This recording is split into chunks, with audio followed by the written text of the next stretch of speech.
In an ever-changing world, Off Hollywood Media presents a voice of truth and inspiration, resonating a vibration of love and understanding, illuminating new paths for new directions, as we, as one, strive for higher and higher levels of consciousness, always remembering life changes. And now, your host, our MC, our master of change, Filippo Voltaggio.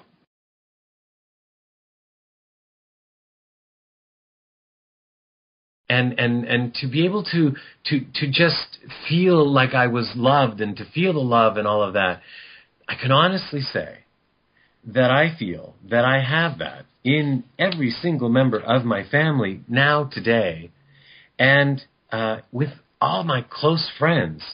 It's interesting because we had Mike Robbins on the show the week before Christmas, I believe it was. And he's the author of Be Yourself, Everyone Else Is Already Taken.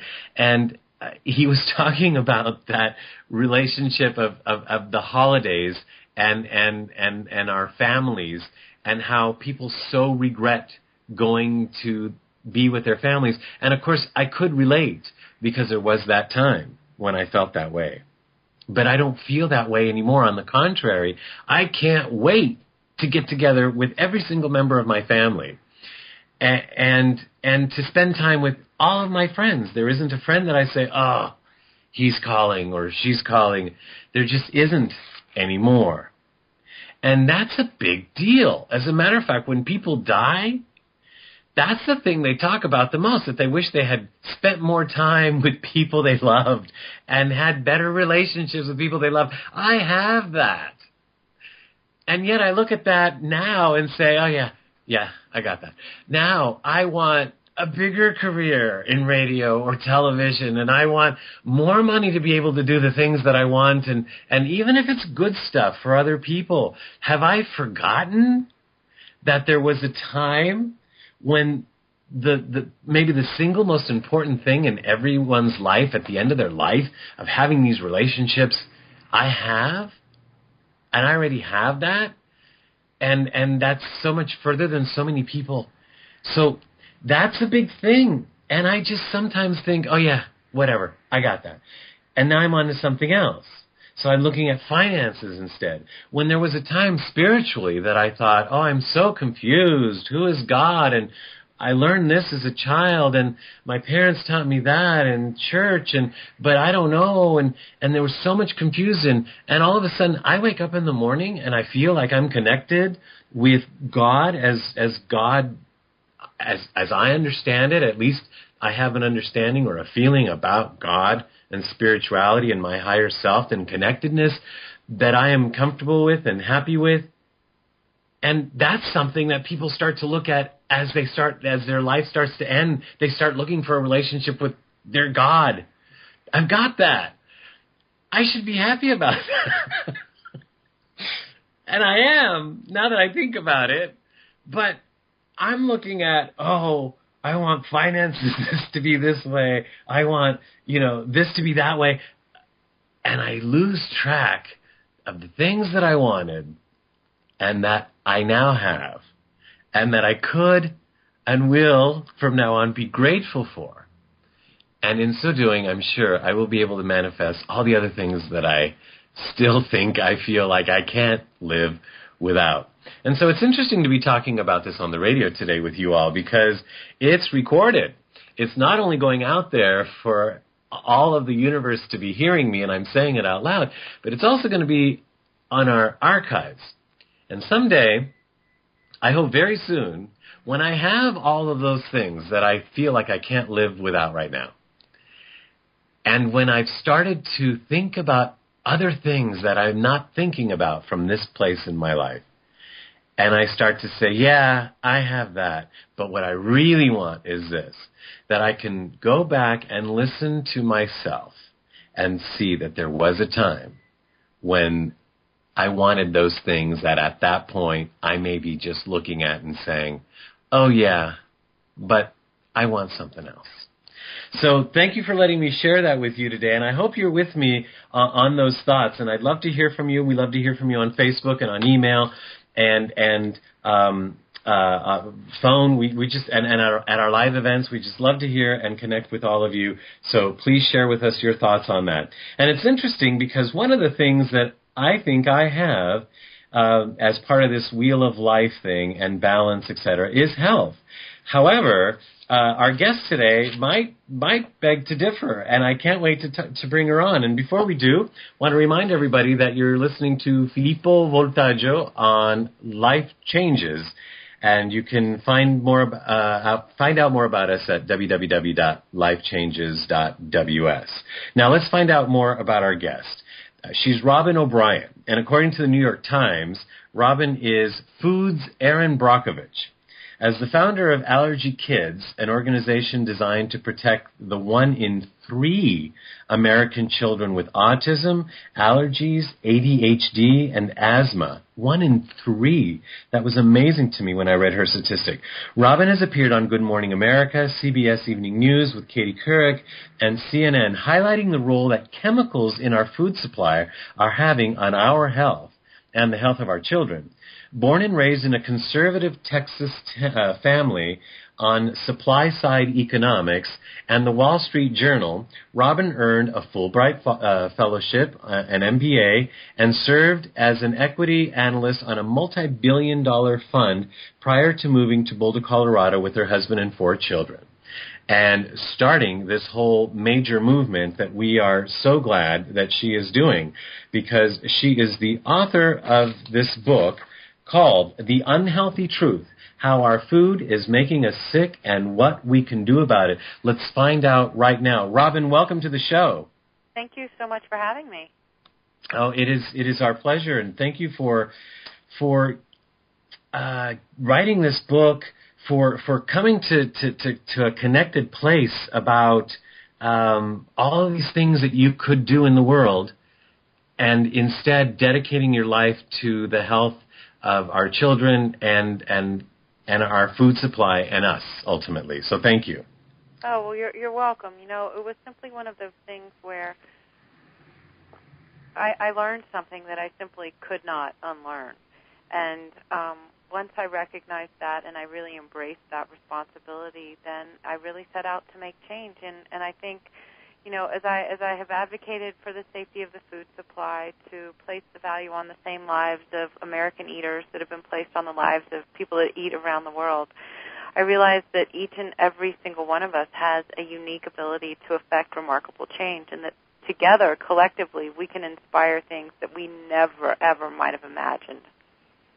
You know, it's interesting, Robyn. We think of, or we don't think of food. We just put it in our mouths. We get it at the store. We put it in our mouth. A lot of us don't give that much thought to it, and it's scary that a lot of us don't even read the ingredients. And yet, it's not even the ingredients that you're talking about. It's things that are seen and unseen, right? Well, you know, I mean, in all candor, I was one of those people. I trusted that if it was on the grocery store shelves, that it was fine. You know, I had 4 little kids, picky eaters, limited time, limited budget, and so I'd go racing through the grocery store or through Costco or Sam's the same way. And I just trusted that if it was there, it had been tested and that it was safe. And when my youngest child had an allergic reaction one morning over breakfast, I suddenly stepped back and I said, you know, since when did food get so toxic to kids? Because with this background in finance, I started to pull these statistics.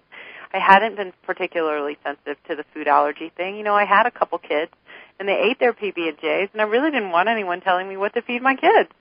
And that morning, as I sat down, as she had the allergic reaction, I learned that 1 out of 17 children under the age of 3 had a food allergy, that there had been a doubling of the peanut allergy from 1997 until 2002, and that according to the Centers for Disease Control, there had been a 265% increase in the rate of hospitalizations related to food allergies. And these are just jaw-dropping statistics. And so as I started to learn about it, I said, you know, okay, a food allergy is when your body sees food as foreign, and it launches an inflammatory response to basically flush out the foreign invader. And it can be mucus, it can be, you know, watery eyes, it can be inflamed skin, and in some cases it can be a life-threatening reaction, but that's your body's attempt to try to drive out that foreign invader as it's perceived.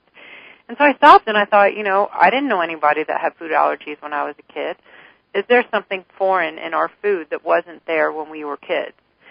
And that's when my story truly began, where I unearthed that beginning in 1994, we began to engineer foreign proteins into the food.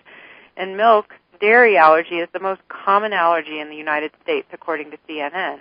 And in 1994, we engineered a foreign protein into our dairy, and it drove profitability. It enhanced profitability for the dairy industry. At the same time, studies had not been adequately done to determine if it was safe. And because of that, governments around the world, from Canada, the UK, Australia, Japan, all across Europe, they said this has never been proven safe, so we won't allow it into our food supply. Whereas here in the U.S., we have a different standard. We simply say, it hasn't been proven dangerous, and we'll allow it in. And so with that, as I unearthed that, I thought, okay, if milk's the most common allergy, soy is another allergy. What's going on with soy? And I learned that a few years later, again, in order to drive profitability for the soybean industry, that soy had been engineered. And governments around the world again said, we don't know if this is safe, and we're not going to allow it into our food supply. Or if they chose to allow it into the food supply, they insisted that it be labeled so that consumers could make an informed choice. And this is all just within the last 15 years. And so with that, as I began to learn about this, as I began to learn about these foreign toxins and these foreign proteins in our food, it was terrible information to unearth. And I really didn't want to know it. Yet at the same time, I couldn't unlearn it. And as I looked at my 4 children playing in the backyard one afternoon, paralysis just simply wasn't an option. And so at that point, I had to decide, do I move forward on this? It's a story that in some cases is so unbelievable that there's going to be tremendous resistance. But at the same time, I knew that I had to do everything I can to try to inform and inspire so that we could place the same value on the lives of our kids that have been placed on the lives of kids around the world.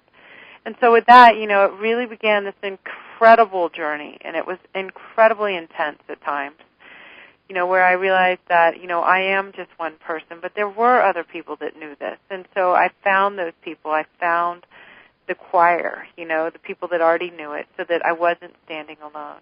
And that as we joined our voices together, we were so much more powerful than any of us were individually. And with that, it really started to grow, and I continued to reach out.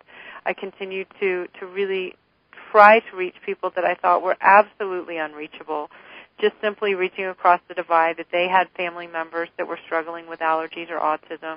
As I began to learn about the consequences of these foreign proteins and the studies linking them to things like breast and prostate and colon cancer, I went to the American Cancer Society, and I learned that the U.S. has the highest rate of cancer of any country in the world, and that migration studies show that if you were to move here from somewhere like Japan, your likelihood of developing cancer increases 4-fold. And it was at that point I realized, it doesn't matter where you are on the socioeconomic ladder or where you sit on the political spectrum, this is impacting all of our families. All of us know somebody that has a food allergy, or someone who has a child with autism, or somebody who has a mother with breast cancer. And so in that, I realized that this was a very personal issue. It touched so many of us. And that once we did know about these chemicals in the food supply, there was so much that we could do to protect the health of our families. Because today, 1 in 8 women has breast cancer, but what most people don't realize is that only 1 in 10 of those cases are genetically triggered, which means 9 out of 10 of them are environmentally triggered. Wow. So if we can start to really manage some of these environmental insults, there is so much that we can do to protect the health of our families. Well, Robyn, when you say you've reached out and you've gotten some attention, I'll say you've reached out to Prince Charles, and you've got him to be a member now of the Allergy Kids team, and you've reached out to Paul Newman's daughter, Nell Newman, and she is now a member, and Aaron Brockovich, and Dave Scott, and Robert F. Kennedy Jr. I mean, these are people with a lot of clout. Is it helping? Well, again, what's interesting is, officially or unofficially, they're not necessarily members of the team per se, but to really reach out to these people and to share a message that is so vitally important, and then to have them come back with a letter, to have a letter from Buckingham Palace, or to have, the response that I've had was incredibly empowering, because it really does speak to how each and every one of us can affect change. Because there's nothing special about me or what I had. I had a laptop. I had this incredible heart for my family, which everyone does. and just this unique position, this unique ability to really to advocate an important message. And so again, I reached out to people that I knew were receptive to it first, because there were plenty of people that didn't want to hear this, and I understand that because I was one of those people for decades. And so I really had to find the people that were open to the message, that were already working on behalf of issues like this. Nell Newman has been an incredible advocate for keeping chemicals out of the food, as had Prince Charles. And so, I was very familiar. I did my homework. I really reached out to the people that I knew would be open to hearing the message in the first place. And with that, I began to assemble a team, and really, it's more, I felt that it was a family of people that had this mission at heart. And so, again, with that, it was together, all of us. We all sit at this table together. And when you step back and you realize that countries around the world have done a tremendous job protecting their citizens from the potential harm of some of these chemicals and some of these proteins in the food, you realize there really is a lot that we can do together to really, clean up our food supply. Robyn, I can't wait to talk to you about that. And yet, I'd like to go someplace where I hardly ever go, and you can decide whether you want to go there or not. But you say we're all sitting at the table, but somebody sitting at the table invented these chemicals, and somebody sitting at the table pushed it on or promoted it to somebody else, and then somebody else approved it, who's sitting at the table, and these people have children. How do we address that? I think, as I unearthed it, again, my background is finance, and so I felt that it was absolutely vital to understand who was funding the research. And as I began to see who was funding the research, I realized, the corporations that have invented these products are the ones funding the research. And at the same time, the FDA doesn't have the money, it doesn't have the budget to conduct independent studies, and so therefore they have to rely on these corporations in order to get the validity of the product. And so, again, it's a system that hasn't been adequately funded. As I disclosed in my research, in November of 2007, the FDA actually issued a report that said lives are at risk because we can no longer vouch safe the food supply. Wow. Okay, so again, not to harp on this, but are the people that are inventing this stuff and putting it into the food and saying that it is safe when we know they know that it's not, kind of like with the cigarettes and all that kind of thing? Do they eat someplace else? Do they get their food from someplace else? Do they grow their own? You may or may not know this, but it doesn't make sense to me. It's almost like spiting our hand. Biting our nose to spite our face. Again, it's a really good question. I would have to think that there would not be a malicious agenda in place where people would knowingly go into something like this. And I also think, having worked in a corporation, the things can be very compartmentalized, so people simply don't know. And if one scientist is researching one particular thing and another scientist is researching something totally different along, the same lines on that product, they may never know what the other is researching. And again, as the information is pulled together by yet another person, there's different expertise or different skill sets involved, and it can become very compartmentalized. That would be my guess. Again, however, at the same time, as the research continues to mount over the impact that these environmental insults and these toxins are having on the health of children and big kids too, quite candidly, governments around the world are holding their ground and saying, we don't want this in our food supply. And so when you really step back and you take a global perspective and put that lens on it, it really does beg the question, given the tremendous burden that disease is placing on our country and the healthcare crisis that we're all witnessing, why we're still doing this. And thank you. I like that you're not necessarily pointing fingers and putting blame. You're saying, okay, we have this, and this is where we are. Let's do something about it. And absolutely, it's a broken system. It's a broken system, and I think a lot of parallels have been made to the tobacco industry. only time will tell if that's truly the case. What we've got is a broken system, which means there's a lot we can do to fix it. Okay, so what is it that we have? We get up in the morning and we have our cereal, like you were saying, and we go and we have our lunch maybe at a fast food place and dinner at a restaurant, whatever, and we're buying things off the shelf. What is in there? What are some of the things that you could tell us that is happening to our food? What exactly? Well, one of the first to me that was just the most stunning was the engineering of milk. Milk is just such a trusted commodity in our culture, and to realize that there was a growth hormone, a synthetic protein, that was now in our dairy that governments around the world didn't consider safe because it made not only the cows sick, which required increased antibiotic use in the cows and concern about antibiotic resistance, then in the people consuming the dairy from those cows. But studies continued to mount showing that it elevated hormone levels that were linked to breast, prostate, and colon cancer. And so when I learned that, there were some pretty dark moments in this house where I stopped and I thought, how many sippy cups have I filled with this milk, and how many bowls of cereal have I poured this milk into? And with that, I felt, one of the first steps that I could make would be to just get this synthetic hormone out of my children, out of my family's diet. And fortunately, that was incredibly easy. It's known as RBGH, and Walmart carries RBGH-free milk as the Safeway, Kroger, every grocery store in the country pretty much would have RBGH-free milk in their private label brand. And now, this is new, though, Robyn. This is new thanks to people like you who recently have said, we don't want this.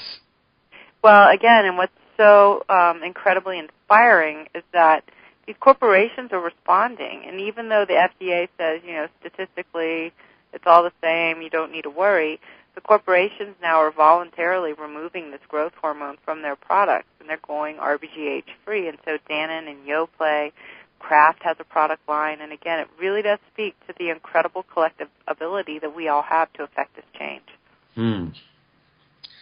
Wow. Okay, so what else is out there? So, Milk Bunny is one of the chapters in The Unhealthy Truth. Another one is Soy Secrets. And again, it's just recognizing that as soy was engineered, it was engineered to be high-sugar soy because it is used primarily to fatten the livestock. Governments around the world stopped and they said, we don't know what this will do to diabetes. We don't know what this will do to obesity. So we're not going to allow this into the food supply because it hasn't yet been proven safe. And sure enough, you have articles out of publications like The Economist that refer to diabetes as an American epidemic. And so, with that, there were ways, there were concerns over soy back in 1998 that were presented at the FDA. And it's simply to step back and say, it's a double-edged sword. We don't know yet. And because of that, why don't we exercise caution, do these things in moderation? And so that was another piece. Corn is another one that a few years later got engineered in the late 1990s. There was growing concern of the spraying of insecticides over corn. And so scientists decided to engineer that insecticidal protein into the corn seed itself so that as the corn plant grows, it releases its own insecticide. And again, governments around the world said, this has not yet been proven safe, and they wouldn't allow it into their food supply. And in some countries, they considered it so potentially dangerous that they didn't want it fed to their livestock. And then even further, in some countries like France and New Zealand, they don't even want it planted in their soil. And so, again, as I stopped and I learned this, I thought, okay, the only way to avoid these chemicals in the food is to, go with a pure organic diet, because by law, the USDA mandates that organic food cannot contain these insecticidal proteins within them, that it cannot contain these genetically engineered proteins, and it cannot contain these synthetic chemicals. But as I learned that, I thought, that's just not an option for most of the country. And as I really started to analyze why it's not an option and why it's so expensive, I realized that we use our taxpayer dollars to give money to the farmers growing these crops with chemicals. And then at the same time, the farmers that are growing the crops without chemicals are charged fees to prove that theirs are safe without chemicals. And then on top of that, they're charged fees to then label it. And that's why the organic food is so much more expensive. And so I thought, as a national family, if we were sitting down with our national budget as a family, I'd rather be allocating my taxpayer dollars over here to the stuff that's not grown with the chemicals so that it becomes more affordable. Wow. And that's one of the key pieces that I really advocate on, because this is not about lifestyles of the rich and famous. This is about all of us being able to afford clean and safe food for our families. I want to remind everybody that you're listening to Life Changes, and this is Filippo Voltaggio having an amazing conversation with Robyn O'Brien, author of The Unhealthy Truth, How Our Food is Making Us Sick and What We Can Do About It. You can learn more about Robyn O'Brien at our website at www.lifechanges.ws, and you can also learn about her at her website. Actually, Robyn, do you want to give out the Robyn O'Brien one or the Allergy Kids one? Well, I would love to hear from people at RobynO'Brien.com, RobynO'Brien.com, or AllergyKids.com, either one. The Allergy Kids site is really focused, it was originally launched for the children, as you mentioned, for the 1 in 3 that has asthma, autism, allergies, or ADHD, which is commonly coming known as the 4 A's. And there you can link to the personal website, which is broader. It speaks to anyone that eats anywhere. It's not just targeted at children and food allergies. So either way, I would love to hear from your listeners, because I invite them to contribute, to share their stories, to really reach out so that, together, collectively, we are so powerful. Absolutely. And Robbie, it's interesting. I was shocked at your statistics, and you mentioned it again, 1 in 3. And yet, there are 4 siblings in my family, and I would have to say that all 4 of us, even though we grew up in a generation before the one today, we all had issues that I have a great feeling that are directly tied to the food. And I myself took some radical changes because the allergies and the health issues were so bad that I became a vegan. And so I stopped eating meat altogether because I knew that it had something to do with the meat. I knew it had something to do with the dairy from the research I was doing. And so about 14 years ago, maybe a little more, I became a vegan. And it's interesting because I jumped into soy products and the quote unquote healthy soy products and a lot of grains and all of that, and it's almost as if I jumped out of the frying pan into the fire because I wasn't eating organic, and I was experiencing, though I felt a lot better, some of the same issues. So I hear what you're saying, and this is grave. Well, absolutely, and again, it's really recognizing that, in moderation, and I stress that tremendously as a mother of 4, that we can't make the perfect the enemy of the good. And I really do emphasize that, you do what you can within your means, within your time constraint, within the stress levels of your life, and you choose something that you can work towards. And for me, that was an 80-20 rule, where I tried to work towards doing a good job 80% of the time to really try to reduce my family's exposure to some of these chemicals. And then the other 20% of the time, I just had to give myself a pass, because we live in a real world where these kids go to birthday parties and they get a blue cupcake. And I didn't want to make the perfect the enemy of the good, or else there's no way I could have succeeded. And so it's really, to emphasize that balance and to find a way that it works for you. Because, again, as you recognize, it's not that the foods are necessarily bad, because they're foods that, have been around for generations. Right. What has changed are the chemicals within those foods. And really, that's what you want to target, is how do you reduce your family's exposure in an overall way to the chemicals in the food supply. Yeah, I'm really happy to hear what you're saying, and I have a feeling that our bodies certainly can handle 20% a lot easier than they can 100%. And so I think it'd be interesting to be growing up as a child in this day and age, and go to a party and, like you said, get a certain type of cupcake and be able to say, oh, I can't eat that. As a child, that's really hard. Or candy bars or candy at Halloween, whatever it is. It's got to be difficult. It is difficult, but at the same time, parenthood has become tremendously difficult for this generation of parents because of these conditions. We've talked about autism, allergies, ADHD, and asthma, and we've talked about cancer. At the same time, the Centers for Disease Control now estimates that 1 out of 2 minority kids and 1 out of 3 Caucasian kids born in the year 2000, which is my daughter's fourth grader class, 1 out of 2 and 1 out of 3 of those kids are expected to be insulin dependent by the time they reach adulthood.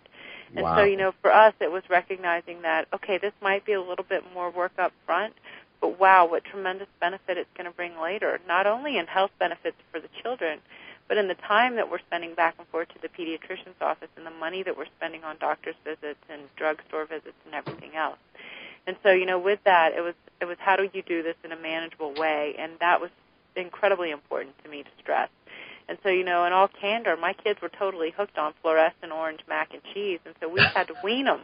And just like you wean a kid from a sippy cup or potty train them, we took that same approach. And so we went to 3/4 of the pack of powder and then half and then 1/4 of the pack until, they got used to the fact that noodles were noodles. Another step we took was, would my grandmother have had a jar of this on her kitchen counter? Yellow number 5, it's not used in kids' products around the world because of its link to hyperactivity. Well, you bet with 2 little boys and 2 little girls, I was going to try to reduce my kids' exposure to yellow number 5 if it was linked to hyperactivity. And so we took these baby steps together, and it was like potty training. It wasn't always perfect. It was a process. But as we did it, we realized that, together we really could affect remarkable change. We're talking about kids, and yet we're not talking about kids. We're talking about all of us, and yet the kids inside of us is part of what we're talking about. I remember recently seeing an adult, even older than I, eating something that was glowing, yellow or orange or whatever it was, and I'm thinking, really? You really need to have that? I mean, you see something like that and you really want to put it in your mouth. It's actually not natural. You don't see apples glowing. You don't see vegetables in bright pinks. It's not natural. But I think part of it is that we've all been marketed to for so long that we've gotten so far from what the natural state of food actually is. And I was fully in that camp. The morning that my daughter had the allergic reaction, it was blue yogurt over breakfast. And so as we really began to learn about the chemicals in the food supply and to learn that they were linked to hyperactivity and all kinds of other things, it was a real education process. And it wasn't easy. There were things I didn't want to let go of, and I also recognized that food is an incredibly emotional issue and that there's a lot woven into that. And that when you're asking somebody to let go of something in their food, that you have to allow for that separation anxiety and the grief that, that loss might create. And I've really worked through a lot of that. We really, as a family, we worked through a lot of it. And recognized, again, that we couldn't make the perfect the enemy of the good, that there were times that you just simply needed that crutch. But that as this awareness grew and as you moved forward, you had these incredible goals and these incredible objectives, and it all was wrapped around the health of your family.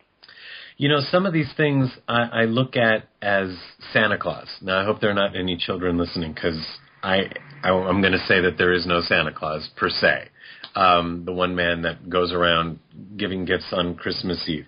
But, that as we start to grow up, we say, oh, wasn't that nice that we believed in that we had that little fantasy, or wasn't it fun, or, we got something out of that.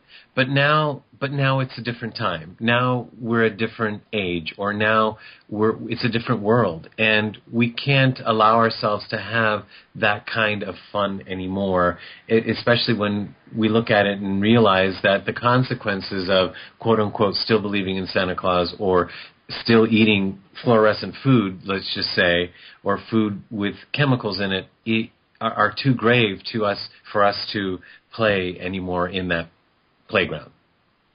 That's actually a pretty fair analogy, and I think, having really had to go through that paradigm shift, it's tremendously hard. Just as a kid, nobody wanted to stop believing. You're trying to hang on to something because it nourishes you on a lot of levels. at the same time, it's that realization that we're the big kids at the table, and that this is compromising the health of all of us. And when I really stepped back and realized that governments around the world had done such an incredible job of taking a precautionary stance and approach to protecting the health of their citizens, I realized that there really was a lot that we could do, and that, with the headlines about salmonella and everything else, all of the E. coli, everything that we're getting, almost too frequently now, it really does speak to the incredible ability that each and every one of us has to protect the health of our families if we can follow the lead of what eaters around the world are already doing. Excellent. And so you said that we could start looking at buying more organic for those of us who can, or where it's available, etc. And actually, in farmers markets, organic foods are a lot less expensive than in some of the stores, and are easier to find, at least pesticide-free and chemical-free and all of that. But okay, so we could do that, those of us that can, and then we can also start looking at the milk carton and reading ingredients and seeing what's in our food, especially when it comes to milk, corn, and soy. Now, for those of us that could do more, what else can we do? Well, that's where at the RobynO'Brien.com site, we've got lots of ways that you can engage. There are amazing organizations that I have partnered up with who have incredible advocacy representation where there can be letters sent to your local congressman, your local senator.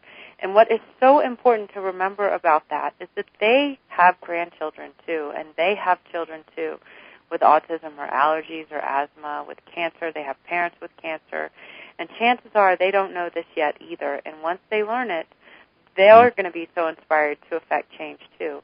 And so really it is together. We can educate each other. We can inform each other. And it is in that collective work that we're going to be able to affect this change. And so, there are amazing websites that I have at RobynO'Brien.com where people can come, they can be part of the community, they can engage with others that are trying to make these changes, whether it's in baby steps or, whether you're willing to go with a giant leap. There is so much that you can do. I have lists on that site where, instead of choosing the fluorescent orange mac and cheese, go to white mac and cheese first. Take these in baby steps in a way that doesn't force you to change grocery stores. It doesn't require you to grow your own vegetable garden. In a perfect world, yes, that's where we would all be, but I don't live in that perfect world, and chances are most of your listeners don't either. And so with that, there are amazing simple steps that we can take to start protecting our health. And the thing that's so inspiring is that it's so fulfilling as you begin to take those baby steps and do these little things that you're going to want to do more. And again, it's amazing actually how easy it is. Well, we're going to feel better, and we're also going to feel like we're making a difference in our world and in the world of our children. Mm-hmm. Absolutely, which is it's an incredible mission to be a part of. Robyn, I can't wait to meet you. Oh, thank you. I know you're doing a tour, a book tour, and are the dates listed on your website as well? Yeah, they are on the website, and I was actually just out in LA last week, and it was beautiful. It was absolutely beautiful. We had perfect weather, but yeah, that's incredible last week. I head to Texas this week, and then I'll be in Chicago next week. Well, I the next time you're in LA, please do let us know, and maybe we can do something live together, because I'm all about this. This is very exciting to me. And to us at Life Changes. And talk about life changes. I mean, this is the one of the most fundamental changes that we can make in our lives and in our world today. Absolutely. And again, as you really start to value the choices that you make for your family for food, you realize that you're really valuing yourself. And it's holding yourself up, and that, in that, you have this unique talent, you have a unique skill set that nobody else has.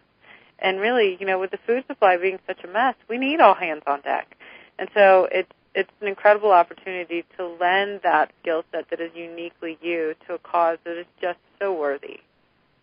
Well, I want to leave our listeners with a positive story. I know you've got some funny stories and some positive stories about some of the changes that are happening because you're out there promoting this book, and people are telling you what they're doing and how you've affected them and how this is affecting them and their families. Is there a story that you'd like to leave us with? I think probably one of the most inspiring stories is out of a farmer's wife in Nebraska. And she's a mother of 4, and she was recently diagnosed with breast cancer.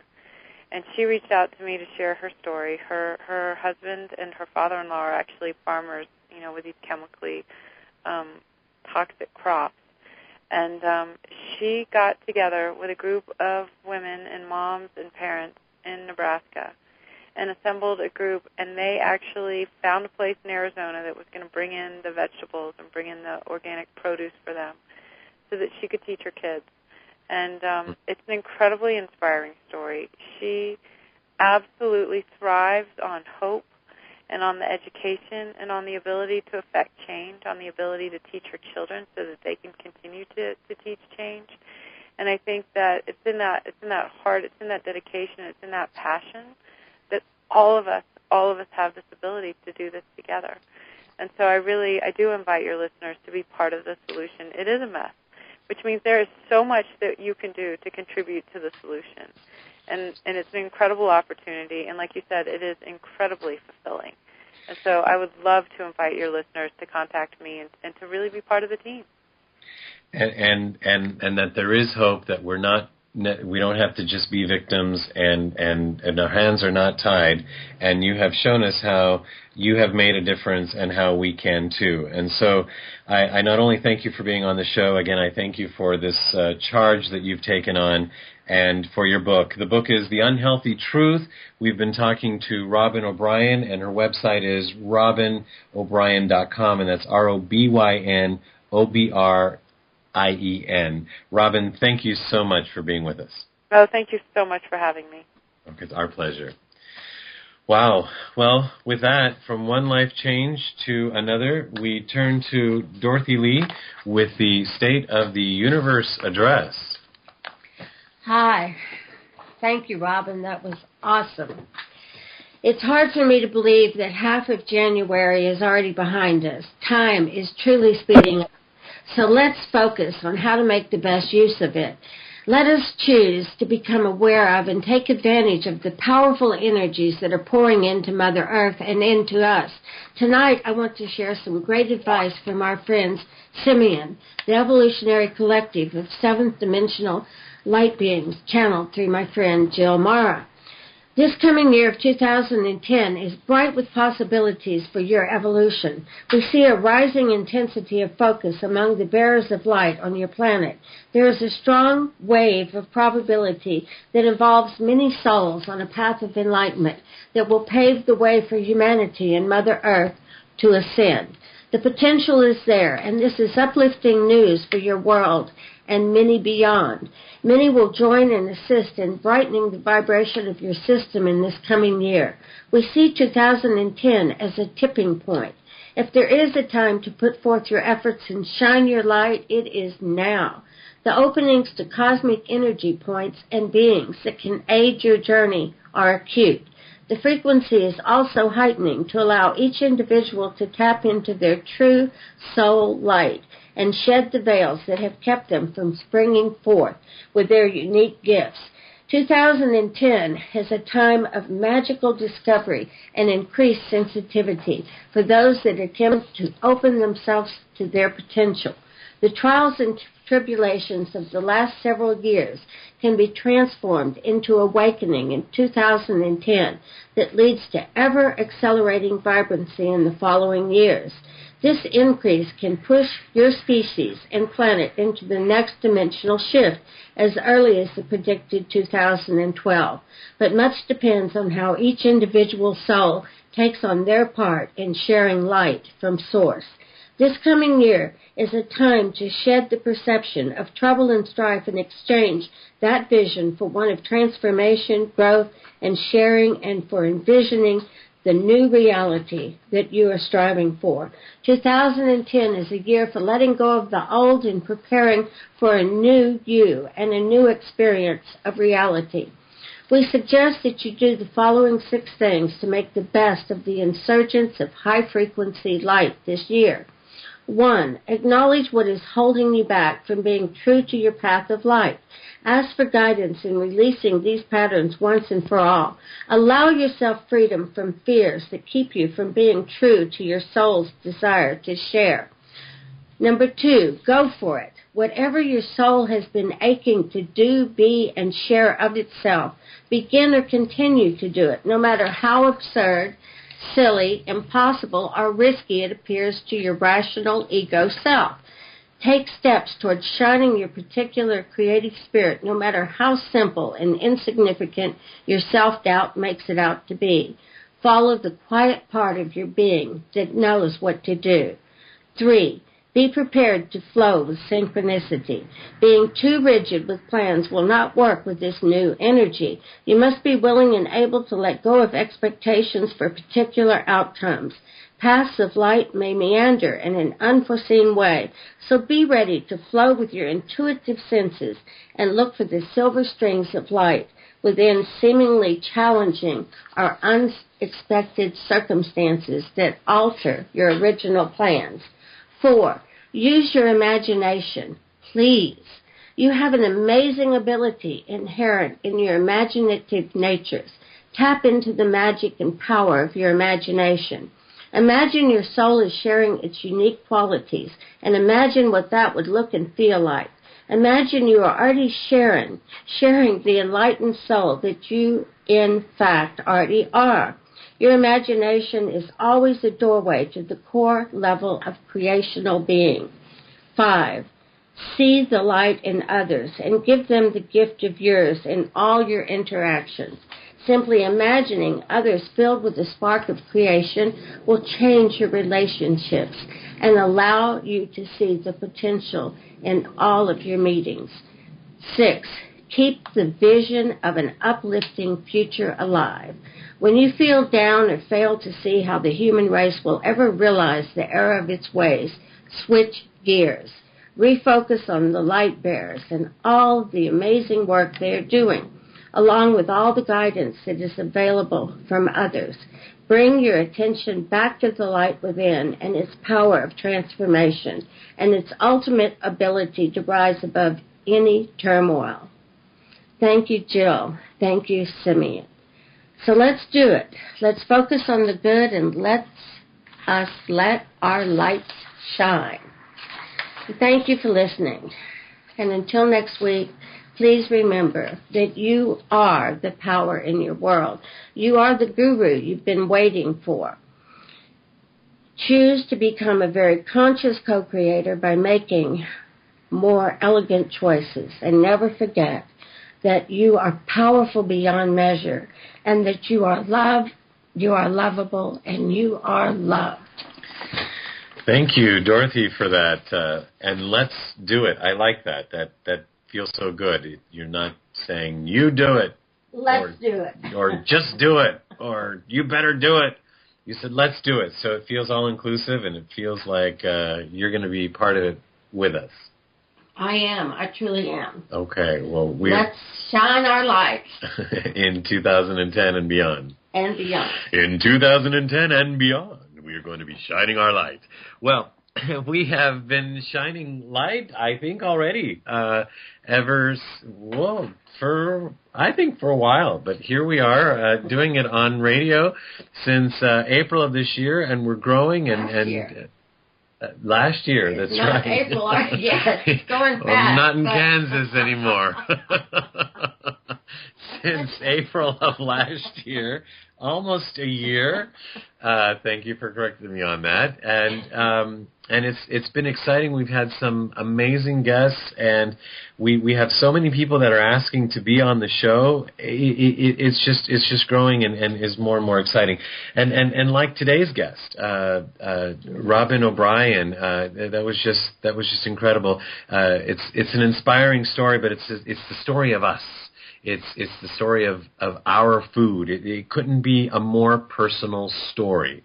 And so I'm happy that these are the kinds of things that we're bringing to you at Life Changes, and I look forward to us bringing you many, many more life-changing stories for all of us to aspire to, be inspired by, and help not only change ourselves, others, and the world. So I thank our guest again, Robyn O'Brien, for being with us today. And I'm excited about our next week's guest, Victoria Moran. Here's what she says about herself. She's been writing for publications since she was a teenager. She wanted to meet the Beatles, so she got a $1 press card from a teen magazine, and it worked. She got into her first Beatles press conference at 14. And then at 15, she got into her second Beatles press conference. And by 17, Paul McCartney bought her a drink. And that's when she knew that even though she was just an ordinary girl from Kansas City with a recurrent weight problem and bad skin, that she could live a charmed life. And so her book, Creating a Charmed Life, is a bestseller, and we're going to be talking to her about that and the love-powered diet. The love-powered diet. Not really sure what that is, but it sounds good to me. Diet and love in the same title. So with that is our show for today. And I'm excited, and at the same time, okay, I can't be sad because of how I started the show, because there was a time when we never had this conversation, and now it only lasts an hour, but at least it's an hour a week, and we can always keep the conversation going on our website at lifechanges.ws or through our Facebook pages, mine personally or any of ours, or our fan Facebook page. And so let's do, as Dorothy would say. I want to remind everybody that today's show has been made possible in part by our sponsors, IonWays Water Systems, Change Your Water, Change Your Life, and Love and Miracles. To learn more about them, visit our sponsor page on our website and click on their links. I am Filippo Voltaggio. I was when I started the show, and I still am. And actually, I feel like I'm more Filippo than I was when I started, because I get energized and excited when we're doing this together. So let's keep doing this. And it has been my pleasure being of service by hosting Life Changes today. I, along with our segment host and producer Dorothy Lee, and our producer Mark Laisure, and our engineer Seth, thank you for joining us in being part of the show, and being part of the world, and being part of the change we all wish to see in the world. Ciao, everyone. You have been listening to Life Changes. Join us here every Monday night at 7 p.m. Pacific Standard Time, and visit us on the web at lifechangeswithfilippo.com. That's Filippo, Filippo. And follow our community on Facebook at Life Changes with Filippo. Join us here next week as we consciously embrace and explore the only constant, life changes.